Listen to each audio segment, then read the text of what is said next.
Love, the CEO and founder of Pearls Perfected Institute, where we equip Christian women to transform their troubles from bad to blessed. As you can see, I have a guest here tonight. I am excited about today. And of course, he hasn't been here for a while, but this is a very special occasion on today.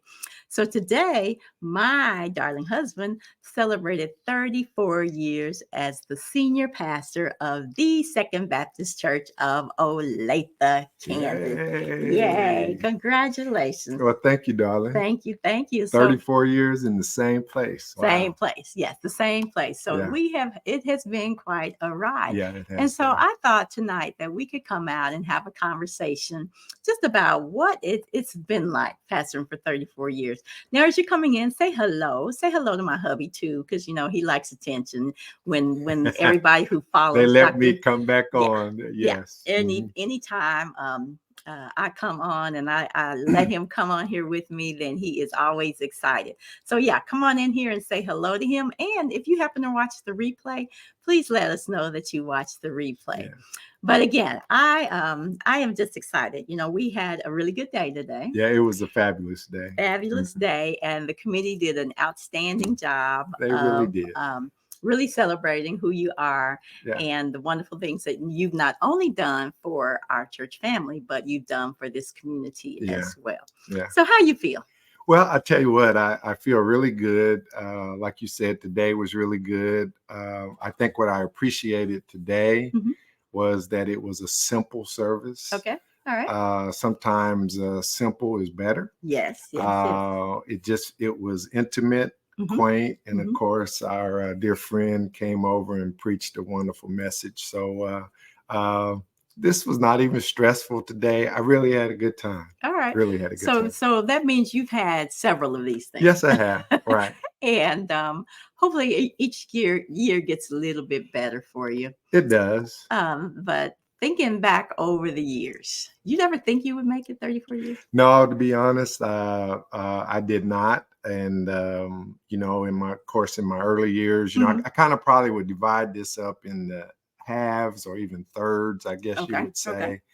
Of course, starting out, starting with a young family. Okay. And, of course, my former wife, we started out in those years, in all transparency, I think it is a lot of stress. When you got kids, you got to go out, buy all of the fancy outfits. It's just, to be honest, looking back, those years, although they were enjoyable, it was really stress filled,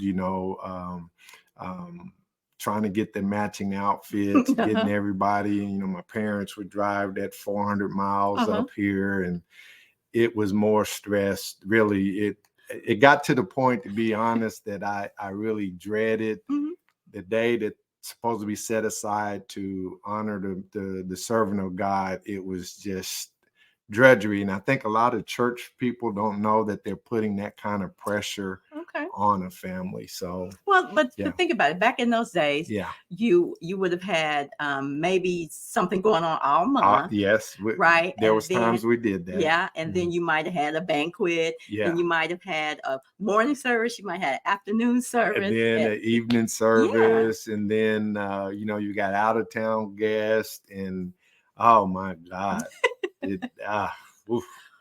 Yeah. Well, and so I'm glad it's gotten to a point where it's simplified now. Yeah. And one service is great. Yeah. And but 34 years, so 35, you might have to do something a little more extravagant. Maybe? Well, I think 35 is a milestone year, and I think we can walk the dog on that year. Do some things a little bit different. And I think I'm in a place now, of course, a little bit wiser.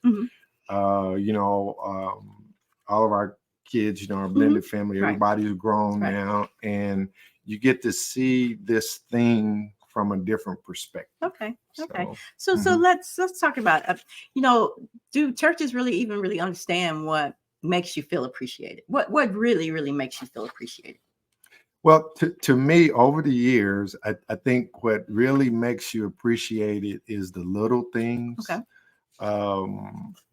I've grown more accustomed now to being able to share with people what I really like and don't like. I mean, everybody's got good intentions. They Right. want to do Right. well, you know, but if they think you like something and then you get 20 of those things and you might have made a casual statement somewhere and you end up with 20 yellow ties when you were just mentioning, you know, boy, I like the color yellow. I'm just using that as an example. Right. So now, you know, my congregation knows that I like to play golf. So they're being more intentional with the things, you know, gift cards and that. But really, I think a pastor appreciates is knowing that he's made an impact in the lives of the congregation and the community. Okay. And even just the things that have happened here over the last couple of weeks where you did a wedding for a kid that you baptized, or you know, you're watching them have children and those kinds of things. So it's probably exciting to see just over the years how you have been an influence in several generations. Even. Yeah, that's truly a blessing to have an impact that far down. So yeah, that means, and I'm getting more sentimental now. You know, I might tear up on you tonight. Start crying on me. It's like, no, but that's all good. That means you're appreciating life. So question for you. So you've been doing this, and the topic tonight is really what 34 years of pastoring does to your health, your wealth, and your happiness. So talk about the difference in the types of stressors that perhaps you started out with that you like, okay, I can't believe I was worried about that kind of stuff. And how you have come through that over the years. Yeah, again, you know, like I said, I've already talked about the early years and when you have a large family and then all the family members come, the stressors are making sure they're taken care of, but at the same time, your committee is devoted to you, and then you have that type of a deal.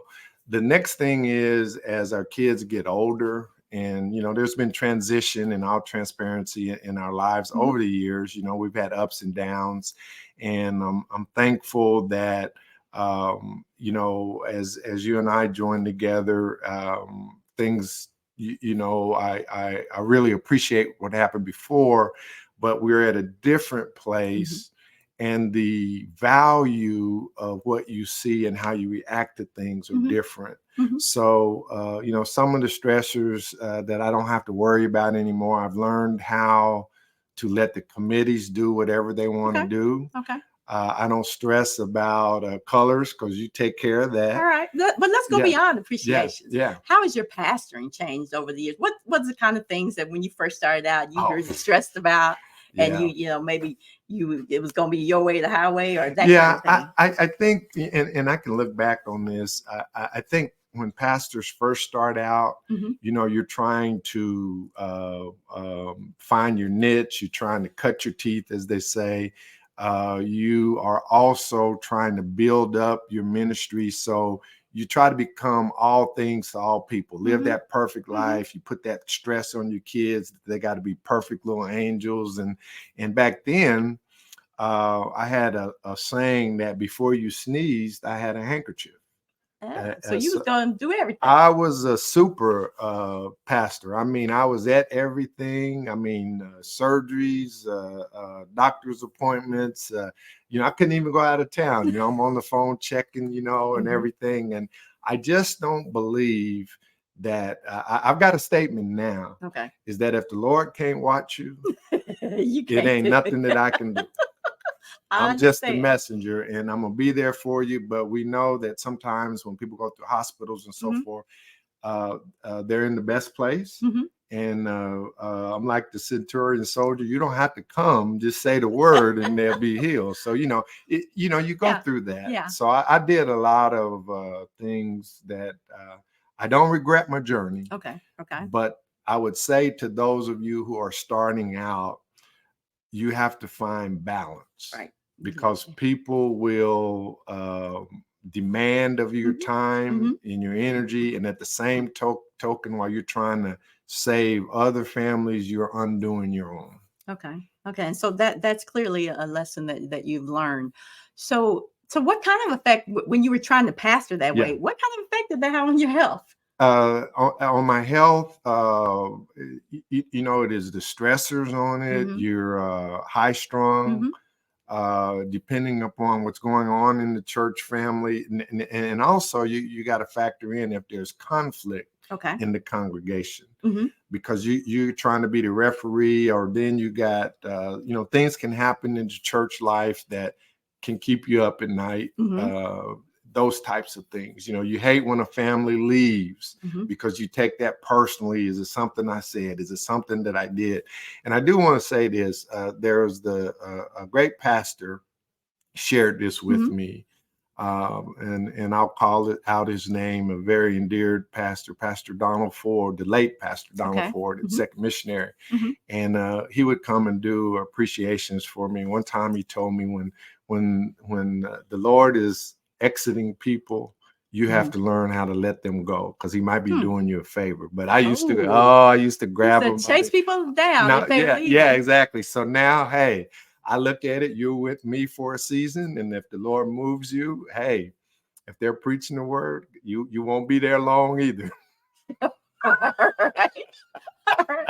So thinking over your 34 years, what has been the most challenging thing that you have experienced as a pastor? In all transparency, I think well, there's been several. Okay. You know, sometimes when you have sickness in your own family that you're dealing with, those are trying times. I am grateful that the Lord has spared me of not having immediate family deaths to my immediate family until later in life. So, but the biggest challenge that I think I had in the ministry was when I was going through my own personal problems that was very public. You know, I went through that. That was probably my most trying time. Okay, you know, there has been some studies done recently. I know Barna did some studies that talked about all these pastors had thought about quitting, especially during the pandemic, or, you know, even at different times in their life because of the situation. They've thought about quitting. And then, you know, I showed you that interview that interview that one pastor did who resigned from the ministry after I think only 10 years. It was 10 years. So what have you ever felt like, you know what, I ain't gonna do this no more? You know, and I don't want to wear this word out, transparency, but I just want the audience, your audience, to know that I'm being very serious, because I've pastored long enough that what I share, I don't have to worry about who it may offend or whatever. But to answer your question directly, oh God, yes. You know, there's been moments in this thing that I would have walked away.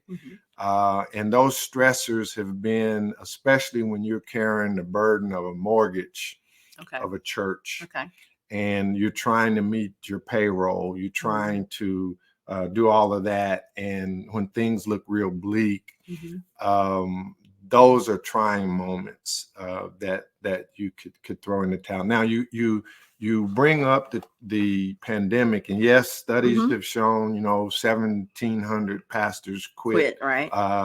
And then when you do the demographics to the African American church, those numbers are somewhat smaller. But when you look at that, we're living in a time that's very stressful for pastors, especially after the pandemic. But to answer the question, yes, that has crossed my mind many times. Once or twice, or several times? I would say it's been several times. You know, I would be remiss, and I don't think there's a pastor that can honestly say, I mean, we know to say the right things biblically and everything, but you got to really, really look at this thing. And even from a biblical point of view, I look at Jeremiah. I look at Elijah. You know, I look at a Jonah who didn't want. I look at a Moses. You know, so all of those great prophets had their moments. And who am I to sit up here and tell y'all that? Oh no, that ain't never crossed my mind. No, it has. So what kept you? What's kept you when the time when you really felt that way, and even almost said, Janice, you know what? Yeah. What kept you? I think it is for me, I have been blessed to have my parents with me for a long time. Dad recently passed at the age of 98. My mother's still with me, and God bless her. She was in service today. But I've always been able to talk and pray with them. Okay. And you got to have a trusted prayer partner that you can kind of unload, and a lot of pastors don't have that. Yeah, let's talk about that. So we have this conversation all the time. Yeah. You say you don't really have any friends. Right. I kind of say I don't really have any either, but I do. Now let's qualify that. Yeah, let's qualify. Because I've got associate ministers who are dear friends. Right. But there's things as a senior pastor that I can't share with them as associates because I'm their pastor and their leader. So I don't want them to be offended. But I do have some pastoral friends that really in some trying moments that I had, they really they saved me. Okay. Because they were friends, but outside of that, it's tough on pastors. Okay. And Pastor Lee talked about this morning. He said you would preach in your lifetime some 17 over 1,850 sermons, and that's at a minimum over a 34-year period. Yeah, that's a lot of sermons. It is. So I wish I'd have wrote them in a book, though. I know. I think I have some over the last 20 years that I could at least give you the title and what you preached out of. But so that's quite an accomplishment in itself. Yeah. I mean, there has to be times where you I don't know what I'm talking about. What do you do when you feel dry or you don't have something coming? Yeah, when there are moments when pastors, because you get in a zone, and I've got a weekly rhythm that I go through. It's kind of like a computer that has apps that's open in the background. And what's open in the background is things you're reading or whatever to help you get your subject matter. But there are moments when you get overload. And it is those moments that I have to get and quiet myself. Okay. And when I quiet myself, then it's almost like there was a reset button, and then things will come. Okay. But boy, I tell you, there's some times, boy, let me tell you, you just draw a blank, and it's like I don't know what in the world is going to happen. But the Lord, but those are the moments that I mean, there's been moments where I've done that, and then either I've left my notes, and it seems like that's when the Lord really uses you. Exactly. You don't got no crutch. Right. Because after you studied over something and got 20 pages. Right. Well, for you, 20 notes all over the place. Yeah, I do. And and you've done all that, and then and then one time when you don't think you have anything, 20 people come down the aisle. Exactly. And you're saying, what is wrong with this picture? So that's when you got to get out of the way, and it's in you. And if you're allow the Lord to use you, He does have a word in season for the flock. So let's talk about health. So churches do things like try to feed their pastor, like this cake that came home with us today. It's good, and I'm eating it. Yes, and we're gonna eat it. It's a peach cobbler pound cake that showed up at our house today. And it is good. But, churches like to feed you because back in the old days, that was the way they paid pastors, right? By feeding them, inviting them to dinner or whatever. Well, I got stories where they used to get a chicken and tie the leg up in a sack of potatoes and put it in the trunk of the car. So that's going way back old Arkansas school. Don't do that. Make sure that chicken is already cooked before you deliver it. Oh, gosh. But again, so you do a lot of running. Yeah. You have a busy schedule. Yeah. You're sometimes you're eating on the run. Right. You don't always get a chance to exercise. Right. And I might be just kind of a stickler on this. Well, yeah, that I want to keep you in shape because I do see oftentimes that a lot of some of your friends aren't always in the best shape. Yeah. So I know that preaching takes a lot out of you, but physically, how do you manage to stay? Well, I'm going to let y'all know what my secret weapon has been. And my secret weapon has been this woman right here. She's been a stickler. So I try to eat more healthier than I used to because, boy, I was eating a lot of fast foods all the time, running here and there. and she has put me on a deal to be more thoughtful of what I eat. So I try to do my fruits and vegetables, or try to do more healthier diets than what I used to. And I think it's paid off. I think, at 65 years of age right now, I think I've done well, comparatively speaking. Okay. We'll see what the lab numbers come back at. Yeah, well, I'm gonna tell you right now, I got some things to work on, but they in there. All right, but oftentimes, again, we're as ministry couples, or even as pastors, you are investing in everybody else, and not necessarily always taking care of yourself. Exactly. And that bothers me, because why should you have to suffer physically? Right, when you are doing such a great work. And so I'm just glad you take care of yourself. I'm so glad. Well, and thank you. So we try to do the gym, we walk, and I do enjoy going out to minister to the Green family. Yeah, but you naturally you burn, your metabolism is really good, and being so tall, you can stretch out your weight. All right, so let's talk about wealth. Okay. So pastors are the highest paid people in the world. Now, where did you hear that statistic from? I made it up. There might be some mega preachers and stuff like that have book deals, copyrights, and all of that.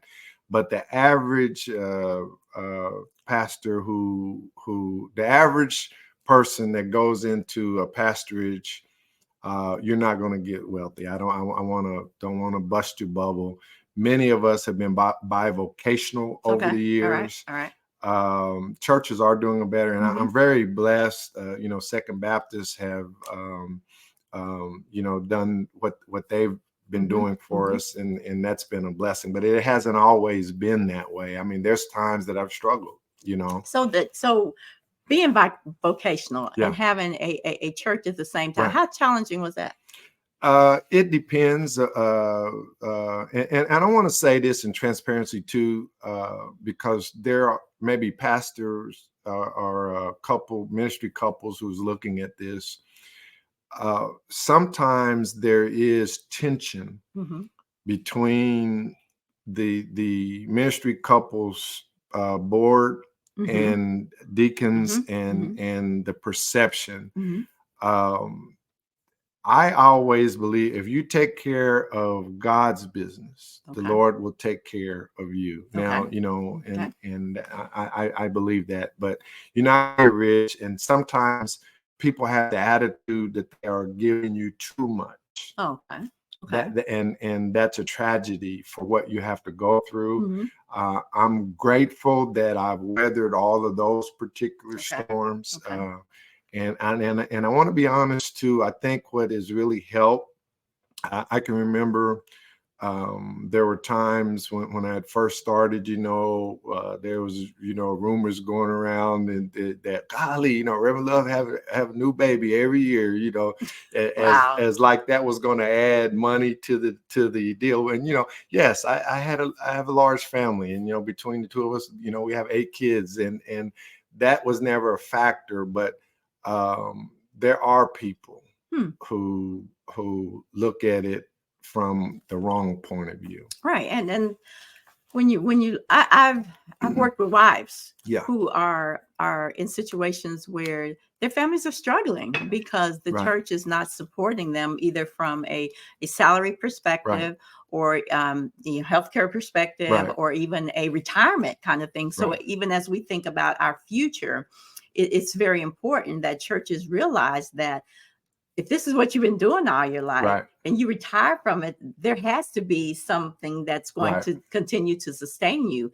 The thing I would hate to see is somebody pastoring until they're 90 years old because they can't afford to do anything else. Yeah, I kind of would address that. And I think many of my colleagues who may be watching in your audience and so forth, I think we have witnessed far too many of our sages or our spiritual giants in times past, who many of them are no longer with us, but they, in my opinion, they stayed too long. And it has always been my prayer that the Lord share with me when it's time. Okay. You know, I've been here 34 years. I don't know what next year brings or the next 5 years, but my prayer is I don't want to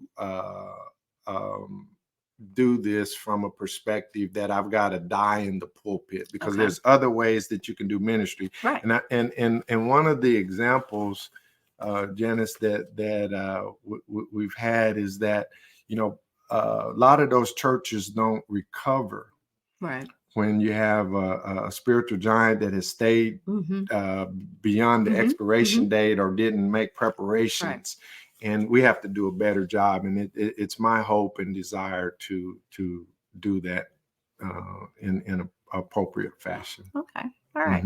So we talked about health. We talked a little bit about wealth.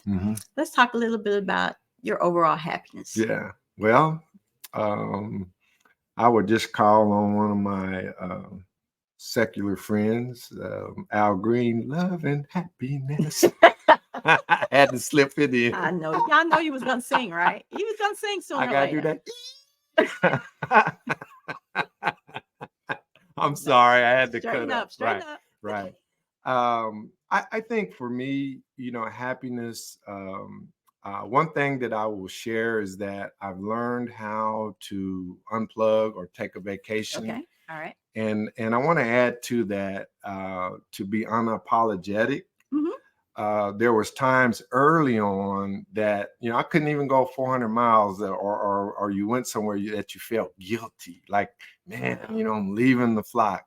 But I don't have that problem now because, you know, I've learned how to unplug, you know. One of your members said he's happy as a cricket on that show. That's right. Yeah, and I know, yeah. I know that you know, it's so great to take vacation. Yeah. And again, I do know that kind of when we got married, I had to kind of edge you a little bit. No, you did. You take Sunday off. No, I can count on in my first probably my first 20 years of pastoring, I could count on one hand the times that I missed service. Okay. Now, on one hand, that's a braggadocio deal, but on the other hand, when I look back, there was a lot of collateral damage. You know, your family suffers. Right. You really suffer. There is no award right. that you're going to get because you you know, didn't take a day off. Right. Right. Everybody else does, you know, but you don't, because you want to. So that's a fallacy. But clergy, you have to learn how to unplug. If you go on vacation, your church is going to be there when you get back. If it's not, that ain't your fault. You know, I love sometimes when I hear about some of the other pastors and stuff who take sabbaticals. That's right. They take 6 months sabbatical. Yeah. Is that something you can ever do? But see, here's the deal. I went to the Lilly Foundation. This has been probably about 12 years ago. I went to a meeting, and some of our sages, you know, the Dr. Wallace Hartsfield Sr. was there. You know, Dr. Bob Hill, one of the white clergy, was here. All of the clergy within the greater metropolitan area. So we were there, and they was trying to get pastors to take sabbaticals. And they said, we'll pay your staff and all of that. And I got to thinking about it. Now, this is a statement that I've made, and I think those clergy will understand. So I made the I looked around the room, and the only person that I felt in the room at that time that could actually do that amongst Black clergy was someone like a Dr. Wallace Hartsfield, somebody who had been at his church. So I made the statement. I say, well, brethren, the last time that I read about a pastor just going for a short time to talk to the Lord, when he come back, he had a new church. That was Moses. When he went up to get, you know, talk with the Lord with the 10 Commandments and come back, he had a completely different congregation. So I told him I ain't going nowhere. You are funny. But somebody just said hubby just came off his 12-hour required sabbatical. Yeah. Yeah. What's a 12 hours? Well, some ministries are making you take time off because we don't know how. Okay, so 12 hours? That's all you gonna get? Well, I mean, they might be. Maybe you meant to put 12 days. You got to explain that to us. Yeah. But again, some churches are able to do that. Yeah. But again, I think I'm really happy that you've gotten down to the point where you take vacations. Yeah. And I know for like usually for our anniversary, Oh, yeah. as soon as we got married on New Year's Day. That's and right. So we always take a mini honeymoon. That's right. after Going that. somewhere warm out of Yes. the country Out at of- an undisclosed place. Yes, out of away from the snow and the Yeah, ice. Because absolutely. It's- usually we get stuck one day. yeah. But yeah, they kicked them out for a weekend. Yeah. That's great. Yeah. That would be great to do something Yeah. like that. But stretch it on to a couple more days and Yeah. have a whole week vacation. That'd be wonderful. And congregations should want their pastors to enjoy themselves. If they're fresh Mhm. and relevant and everything, he's going to be in a better place. And they need to do that. So I'm very thankful. Well, but even with that, even with just you having time to yourself, that family time is so important because I mean, there's so many things that our schedules are busy and going all the time. And if we didn't have that time for Right. ourselves, we wouldn't, I mean, it would just be miserable. Oh, yeah. Yeah. You know, especially in the height of, coming off of trauma. I'm grateful that we started doing that because it gave me time to heal personally, emotionally. And I would like to think that I've been more effective pastor to our flock and to the overall community. But I have learned that there are other things in ministry outside of the four walls of Second Baptist, and I'm off in the civil rights and social justice, and I really have found a home in moving and changing things for the good of the greater community, and I can see it all over you when you come home from these big meetings about social justice or whether and working on Medicaid expansion That's in Kansas. One of the if you are in issues. Kansas and your church is not, your pastor has not talked to my husband about Medicaid expansion, we got to get it passed here. Talk with your husband that they need to call him because we got to get that passed. There's too many people suffering. But but I see you just light up. I mean, you're so excited about the work that you're doing. And again, I mentioned this morning to the church that it's scary work because there's people hating on you because of what you are doing because you speaking up for the vulnerable. You are dealing with the racism, all that stuff. You're speaking against the police chief if they haven't done right. And I just see you light up, and so I'm excited about where God is taking you with your ministry, even outside those walls, because you're settled with Second Baptist. They know you, they love you.